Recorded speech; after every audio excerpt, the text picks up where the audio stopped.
Hello students, today we will complete the first chapter which is the structural change.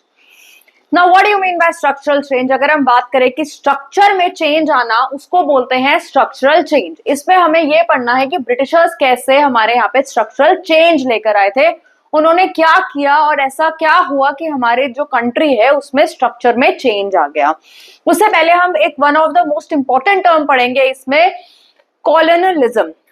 Britishers ने India को colony बनाया, इसका मतलब क्या होता है? इसका मतलब ये होता है जब आप किसी पर्टिकुलर स्टेट को, जब आप किसी पर्टिकुलर कंट्री को यूज करते हो, कैपिटलिज्म आपका मोटिव होता है कि हमें इनसे ज्यादा से ज्यादा प्रॉफिट निकालना है, हमें इनको स्लेव्स बनाना है, हमें इनके बारे में नहीं सोच रहा, हमें सिर्फ हमारा मोटिव होना चाहिए कैपिटलिज्म कि हम इनसे प्रॉफिट ज्यादा से ज्यादा लें और वो प्रॉफिट अपनी कंट्री में लेके जाएं। हम इसको बोलते हैं बेसिकली कॉलोनियलिज्म, की ब्रिटिशर्स ने इंडिया को कॉलोनी बनाया था और यहां से बिजनेस करके वो प्रॉफिट जो था वो अपनी कंट्री में लेकर जाते थे। तो colonialism means the establishment of rule by one country over another. जब एक कंट्री दूसरी कंट्री को रूल करती है और मोटिव कैपिटलिज्म रहता है और मोटिव प्रॉफिट होता है, उसको बोलते हैं हम कॉलोनियलिज्म। ठीक है, ब्रिटिशर्स ने इंडिया को कॉलोनी बनाया। तो British colonialism was based on capitalist system. Aim क्या था उनका?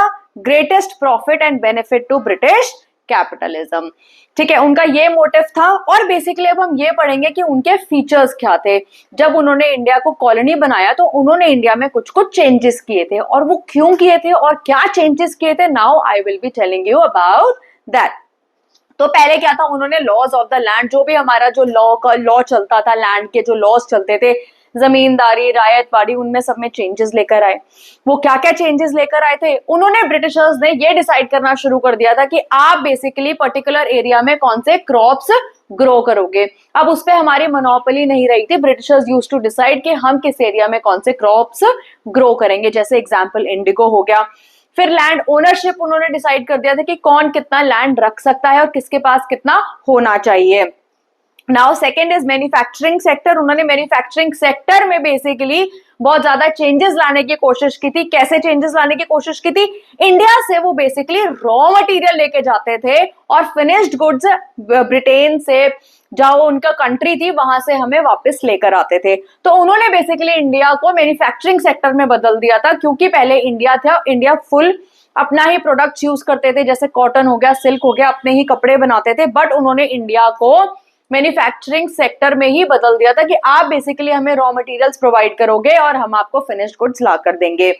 देन उन्होंने थर्ड चीज क्या की थी? उन्होंने फॉरेस्ट की पॉलिसीज में इंटरफेयर करना स्टार्ट कर दिया था। उन्होंने बेसिकली फॉरेस्ट जो था उनको क्लियर करना शुरू कर दिया अपने बेनिफिट के लिए।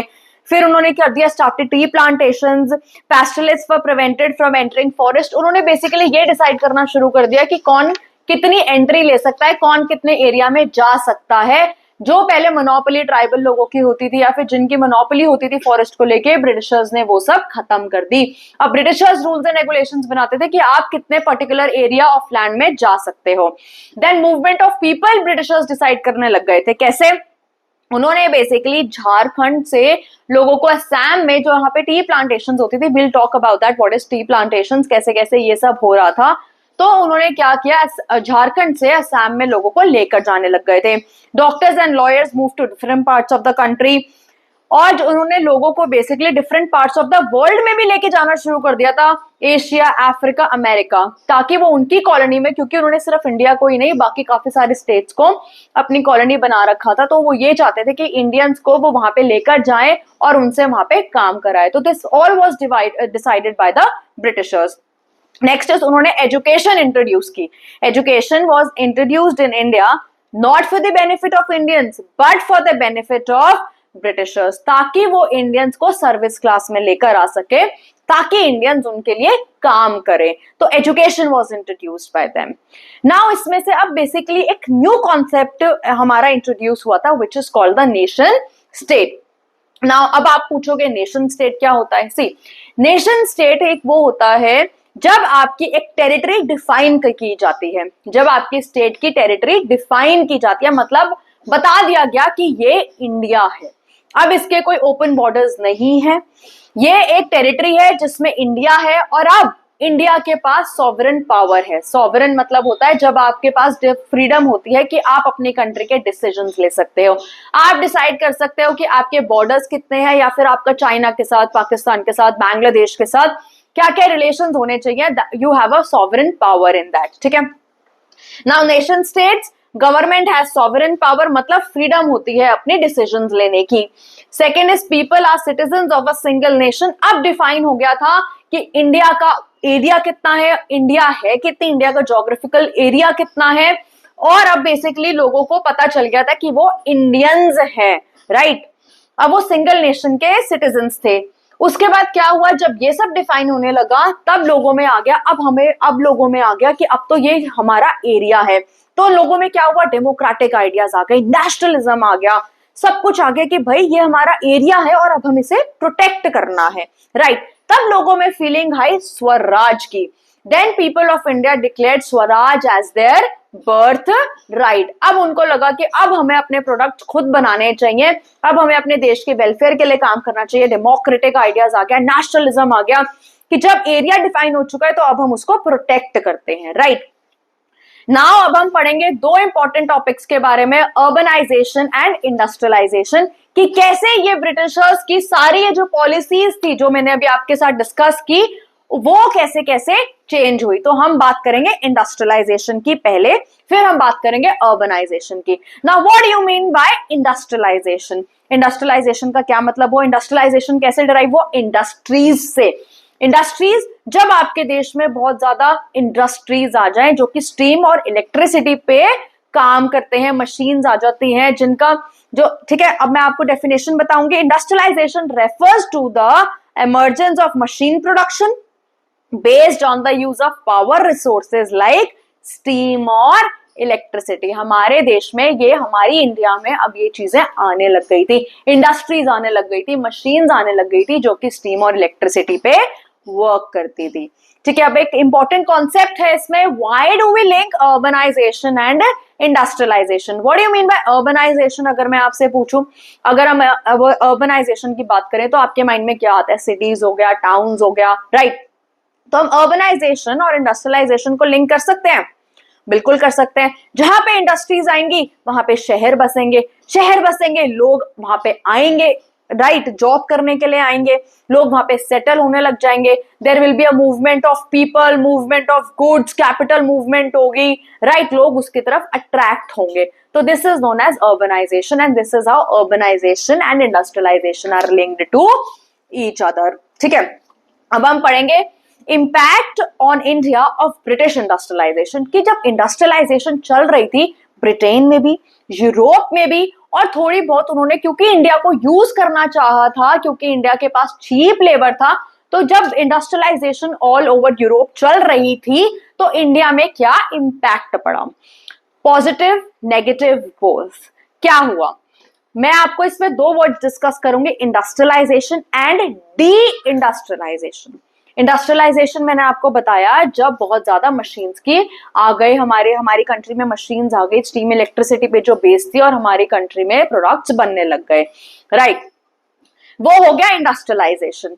और डी इंडस्ट्रियलाइजेशन क्या हुआ, इंडस्ट्रियलाइजेशन का ऑब्वियसली ऑपोजिट, कि जब हमारे देश का जो सेक्टर था, जो कॉटन, सिल्क, जो प्रोडक्ट्स हम लोग बनाते थे, उनसे जो कपड़े हम लोग बनाते थे, जो हैंडमेड प्रोडक्ट्स थे, बेसिकली उनकी जो सेल थी वो कम हो गई। क्यों कम हो गई? क्योंकि ऑब्वियसली वो हैंडमेड प्रोडक्ट्स थे, तो they were costlier than the machine made products which were cheaper, ठीक है।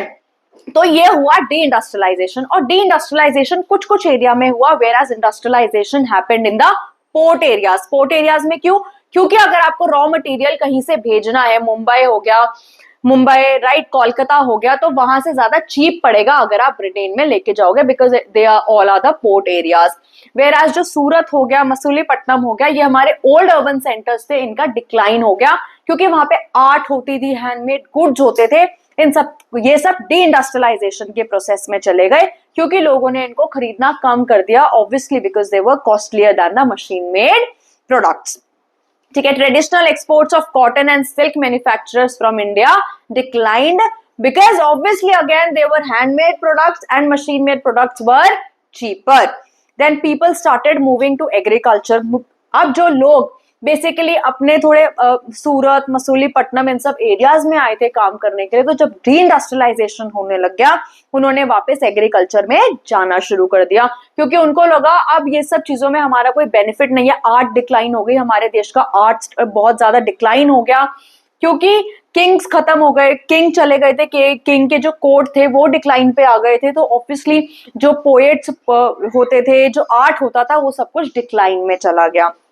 ठीक है, और इंडस्ट्रियलाइजेशन, डी इंडस्ट्रियलाइजेशन हो गया, और जो सिटीज बहुत अच्छे से इमर्ज हुई वो थी Mumbai, Kolkata, Chennai. They became the centre of trade, commerce and capitalism.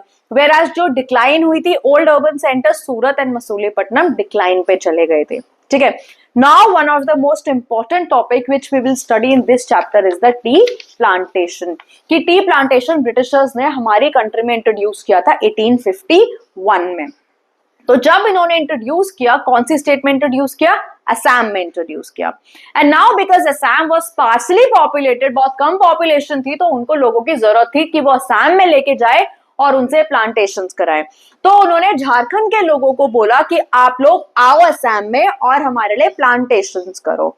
ठीक है, अब लोगों को ये तो था कि वो पैसे देते नहीं थे, तो उन्होंने क्या काम किया, जब ऑब्वियसली आप लेबर को पैसे नहीं दोगे, और जो असम था अनइनहैबिटेटेड एरिया था, जहाँ पे लोग ज्यादा नहीं रहना पसंद करते थे, क्योंकि अनहेल्दी क्लाइमेट था, वेदर बहुत डिफरेंट था, सब कुछ बहुत डिफरेंट था, तो लोगों को जाने में थोड़ी प्रॉब्लम हो रही थी।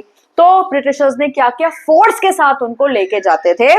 दे used to force the Jharkhandis to go to Assam and do the tea plantations. Right. Tea industry began in India in 1851. Most tea gardens were situated in Assam. Since Assam was sparsely populated, unhealthy climate, uninhabited hillsides, bulk of the labor had to be imported from other provinces. और इसमें benefit किसको होता था? Obviously planters को, Britishers को, क्योंकि labours बहुत खराब कंडीशंस में रहते थे, अनहेल्दी कंडीशंस थी, अनहेल्दी एनवायरनमेंट था, तो वो लोग बहुत सफर कर रहे थे। वेयर एज द प्लांटर्स जो थे Britishers, they used to live a very luxurious lifestyle. इसमें एक केस स्टडी है परबातपुरी की, which we will cover in the second video. Now industrialization, हम इंडिपेंडेंट इंडिया की बात करें तो इंडिपेंडेंट इंडिया को बेसिकली ये रियलाइज हुआ जब हमें इंडिपेंडेंस मिली कि हमारी कंट्री का बहुत ज्यादा इकोनॉमिक एक्सप्लॉयटेशन हो चुका है। तो इकोनॉमिक एक्सप्लॉयटेशन हुआ तब लोगों को रियलाइज हुआ कि अब हमें स्वदेशी मूवमेंट जो था उसको हमें रिवाइव करना पड़ेगा, और अपनी कंट्री को ऐसा सेक्टर बनाना पड़ेगा जिसमें हम रॉ मटेरियल्स भी अपना लें और फिनिश्ड गुड्स भी अपना ही बनाएं। Right, people realize that poverty was preventable, जो कि ब्रिटिशर्स ने बोला था कि इंडियंस जो है वो पुअर ही रहेंगे because they are illiterate, preventable है ही नहीं। अब लोगों को रियलाइज हो गया कि नो, पॉवर्टी वाज प्रिवेंटेबल, और हम इसको, अगर हम अपना काम करेंगे तो हम इसको प्रिवेंट कर सकते हैं। Development of heavy machine based making industries आ गई, expansion of the public sector and holding of large cooperative sectors were considered very important. अब हम लोगों ने भी कोशिश की कि हम अपने देश में ही, हम अपनी कंट्री में ही मशीन्स लेकर आए और उसी से ही प्रोडक्शन करें, मैन्युफैक्चरिंग यूनिट को बहुत ज्यादा अपना स्ट्रांग बनाए, कि हम एक ऐसी फैक्ट्री ना बन जाए जहां से सिर्फ रॉ मटेरियल्स बाहर जाता है। हमें अब रॉ मटेरियल्स को यूज करके अपनी ही कंट्री में बेस्ट ऑफ द बेस्ट अपने प्रोडक्ट्स बनाने हैं, ताकि हमारी कंट्री भी आगे बढ़े। Now with the urbanization topic, we'll continue in the second video. Thank you so much. If you have any doubts related to industrialization in independent India, do comment and I'll answer it as soon as possible. Thank you.